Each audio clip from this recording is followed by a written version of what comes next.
चांदनी रात के प्रथम प्रहर में पंत जी अपने मित्रों के साथ गंगा में नौका विहार करने के लिए तेजी से आगे बढ़ते हैं। गंगा तट के सौंदर्य का वर्णन करते हुए वे कहते हैं, चांदनी रात का प्रथम प्रहर। चांदनी रात का प्रथम प्रहर था। हम चले नाव लेकर सत्वर। हम शीघ्रता से नाव लेकर नौका विहार के लिए आगे बढ़े। सिकता की सस्मित सिपी पर मोती की ज्योत्सना रही विचल, लो पाले चढ़ी उठा लंगर। गंगा का तट ऐसा रम्य लग रहा है मानो मुस्काती अर्थात खुली पड़ी रेतीली सीपी पर चंद्रमा रूपी मोती की चमक विचरण कर रही हो। ऐसे सुरम्य वातावरण में गंगा में खड़ी नावों की पालें नौका विहार के लिए ऊपर चल गई हैं और उन्होंने अपने लंगर उठा लिए हैं। कहने का आशय यह है कि एक साथ अनेक नावें नौका विहार के लिए गंगा तट से गंगा में खुल गई हैं। मृदु मंद मंद मंथर मंथर लघु तरणी हंसनी सी सुंदर तिरही खोल पालों के पर। लंगर उठते ही छोटी छोटी नावें अपने पाल रूपी पंख खोल खोल कर सुंदर हंसनियों के समान मंथर गति से धीरे धीरे गंगा में तैरने लगी। निश्चल जल की सूची दर्पण पर बिंबित हो रजत पुलीन निर्भर, दोहरे ऊंचे लगते क्षण भर। गंगा का जल शांत और निश्चल है, जो दर्पण के समान सुशोभित है। उज्जवल रूपी स्वच्छ दर्पण में चांदनी में नहाया रेतीला तट प्रतिबिंबित होकर दुगुने परिमाण में व्यक्त हो रहा है। कालांकर का राजभवन सोया जल में निश्चित प्रमन, पलकों पर वैभव स्वप्न सघन।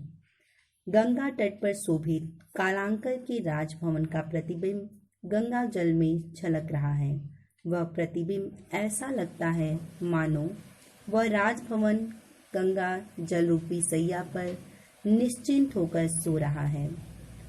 पलकों पर वैभव स्वप्न सघन। उसकी चूकी पलकों तथा शांत मन में मानो वैभव रूपी स्वप्न तैर रहे हों। नौका से उठती जल हिलोर, हिल पड़ती नभ की ओर छोर। कविवर पंत जी कहते हैं, जब गंगा में नौका चलती है तो उससे उठने वाली लहरों के कारण गंगा में प्रतिबिंब सारा आकाश का ओर छोर कांप जाता है। विस्फारित नैनों से निश्चल खोज रहे चल तारक दल, ज्योतित कर जल का अंतः स्थल। गंगा का शांत जल हो जाने पर उस पर प्रतिबिंबित तारों की परछाई ऐसी प्रतीत होती है मानो तारे जल के अंदर के भाग को प्रकाशित करके उसमें अपनी आंखें फाड़ फाड़ कर कुछ खोज रहे हों।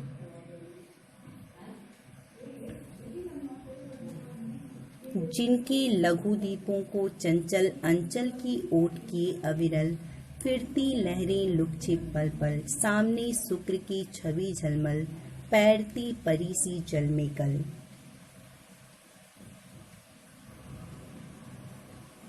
इन तारों रूपी लघु दीपों को छिपाए हुए गंगा की चपल लहरें इधर उधर छिपती हुई सी प्रतीत हो रही हैं। सामने ही शुक्र तारा झलमिला रहा है और उसकी शोभा जल में प्रतिबिंबित होकर परी सी तैर रही है। रुपहले कंचों में हो ओझल, लहरों की घूंघट से झुक झुक दसवीं का शशि निज तिर्यक मुख, दिखलाता मुग्धा सा रुक रुक। जो कभी कभी चांदी जैसे रुपहले बालों अर्थात गंगा की लहरों में छिप जाती है। अपने यौवन से अनभिज्ञ नायिका जिस प्रकार अपनी सुंदर मुख घूंघट में छिपा लेती है, दिखलाता मुग्धा सा रुक रुक लेती है और कभी घूंघट उघाड़ देती है, उसी प्रकार गंगा में प्रतिबिंबित दसवीं का चंद्र भी कभी अपना तिरछा मुख दिखा देता और कभी लहरों की चंचलता के कारण छिप जाता।